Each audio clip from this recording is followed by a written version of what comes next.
प्रिय विद्यार्थियों, नमस्कार।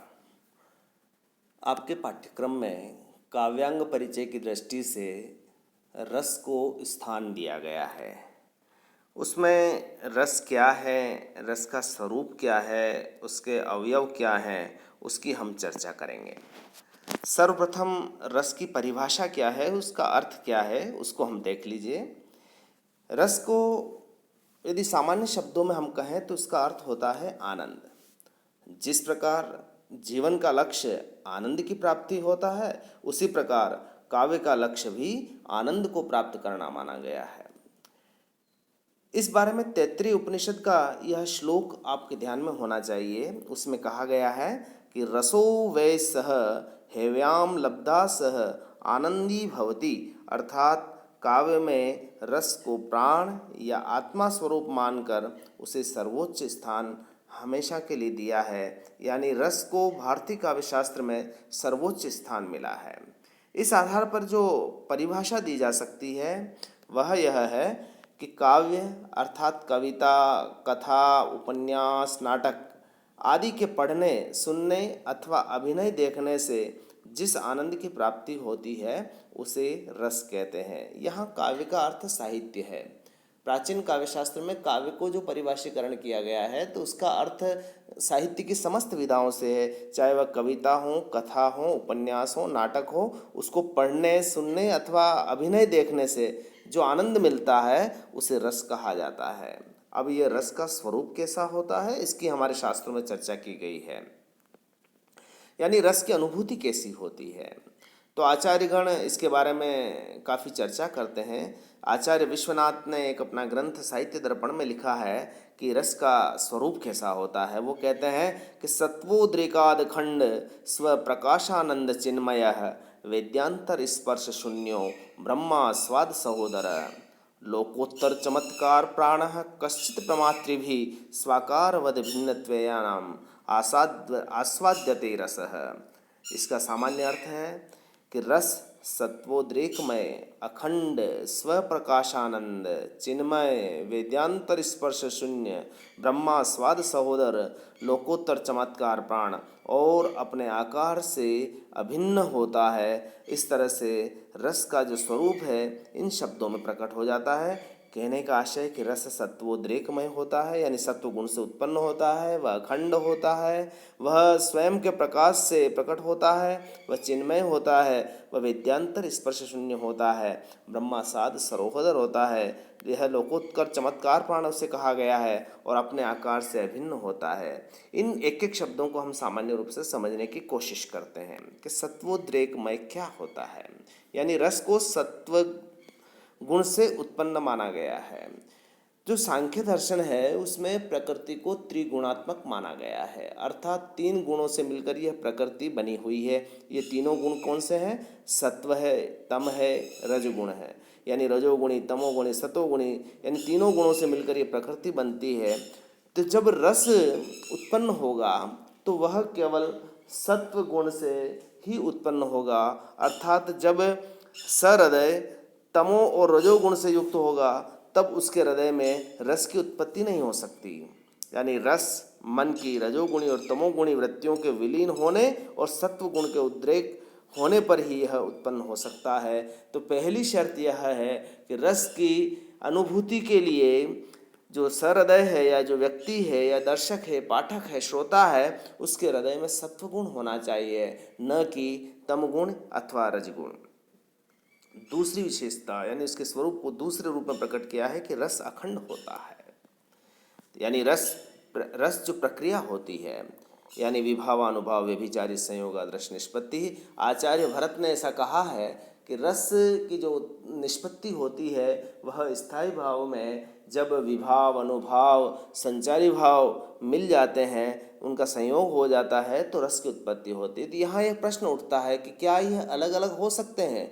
रस को यदि हम अभिव्यक्त करें तो क्या खंडित रूप में कर सकते हैं? तो यहाँ यह कहा गया है कि नहीं, रस प्रक्रिया में स्थायी भाव के साथ जब विभाव, अनुभाव, संचारी भाव आदि का संयोग होता है तो रस की अनुभूति इन तीनों के समन्वित रूप के साथ होती है। इसे खंडों में विभक्त नहीं किया जा सकता कि यानी उसमें से संचारी भाव अलग कर दीजिए फिर रस कैसा रहेगा, विभाव अलग कर दीजिए रस कैसा रहेगा, नहीं, बल्कि इसके अंतर्गत इनको समन्वित रूप से ही पढ़ा जाता है, समन्वित रूप से ही अनुभूत किया जाता है। रस की अगली विशेषता बताई गई कि यह स्वप्रकाश होता है, अर्थात स्वयं प्रकाशित होता है। इस हेतु किसी अन्य साधन की आवश्यकता नहीं होती है। जैसे सूर्य अपने प्रकाश से स्वयं आलोकित होता है, ठीक उसी प्रकार रस स्वयं प्रकाशवान है। इसके अंतर्गत वैसी ही ऊर्जा है जैसे सूर्य के अंतर्गत होती है। यह अपने प्रभाव को सामने वाले पर सीधे ही प्रकट कर देता है। इसे किसी अन्य संसाधन की जरूरत नहीं होती है। रस को आनंदमय कहा गया है, यानी रस आत्मा के प्रकाश से आलोकित होता है और इसलिए आनंद की अनुभूति कराता है और इस आनंद के लिए किसी बाह्य उपकरण की जरूरत नहीं होती। रस को चिन्मय भी कहा गया है, अर्थात यह चैतन्यमय है। ज्ञान शून्य स्थिति में यह अनुभूत नहीं होता, यानी सहृदय को ज्ञानी होना जरूरी है। उसे न केवल काव्य शास्त्र का बल्कि संसार में मनुष्य की स्थिति का, आत्म की स्थिति का, उस साहित्य के परिचय का आदि ज्ञान जरूरी है। इसके अभाव में वह चैतन्यमय नहीं हो सकता और चिन्मयी नहीं हो सकता। अगला जो रस का स्वरूप बताते हुए उसे वेद्यांतर स्पर्श शून्य कहा है। इसका क्या मतलब होता है कि रसास्वाद की वेला में वेद्य अथवा संवेदनीय अनुभूति के अतिरिक्त किसी भी अन्य प्रवृत्ति के स्पर्श की शून्यता रहती है। कहने का आशय क्या है कि जिस समय रस ग्रहण होता है, रस की व्याप्ति होती है, सहृदय के हृदय में रस व्याप्त हो जाता है, तब वह इंद्रिय अनुभूति यानी वह संसार में अपने शरीर के साथ है, उसे कुछ पता नहीं रहता। अर्थात उसकी आँखें, उसके मन, उसका हाथ, उसकी त्वचा, उसका दिल दिमाग, ये सब शून्य अवस्था में पहुंच जाते हैं। यानी रस दशा में वह भूल जाता है कि मेरा क्या है, पराया क्या है। वह तटस्थ दशा में रस का पान करता है, यानी वह सांसारिक विकारों से ऊपर उठ जाता है, संसार के प्रभाव से ऊपर उठ जाता है, सांसारिक यथार्थ से वह ऊपर चला जाता है। जिस समय वह रस ग्रहण कर रहा होता है उसे यह पता नहीं चलता है कि उसके आसपास क्या घटनाएं घटित हो रही है, जिस समय वह रस की अनुभूति की अवस्था में होता है। रस को ब्रह्मास्वाद सहोदर भी कहा है, यानी वह ब्रह्म का सहोदर कहा है। यानी जिस तरह कोई एक साधक भगवान की आराधना करता है और उसे ब्रह्म की प्राप्ति हो जाए, ब्रह्म की प्राप्ति पर जो उसे आनंद मिलता है, ठीक वैसा ही आनंद किसी काव्य रचना के रस को प्राप्त करने पर होता है। और यहाँ पर यही बताया गया है कि रस द्वारा सहृदय लगभग उतना आस्वाद प्राप्त करता है जितना कोई साधक ब्रह्म प्राप्ति के द्वारा। यहाँ रस को ब्रह्मास्वाद नहीं कहकर उसे सहोदर कहा गया है। अर्थात अंतर क्या है, यानी ब्रह्म का स्वाद और रस के स्वाद में अंतर यह है कि जिस समय ब्रह्म का स्वाद होता है उस समय वह इंद्रिय विकारों से नितांत विमुक्त हो जाता है और पुनः उस स्थिति में नहीं आता जैसा संसार होता है। परंतु काव्य का जो आनंद होता है वह कुछ समय के लिए वह मुक्त हो जाता है, लेकिन जैसे ही वह रस की व्याप्ति समाप्त होती है वह वापस पुनः पुरानी स्थिति में आ जाता है। इसलिए इसे ब्रह्मास्वाद सहोदर कहा गया है।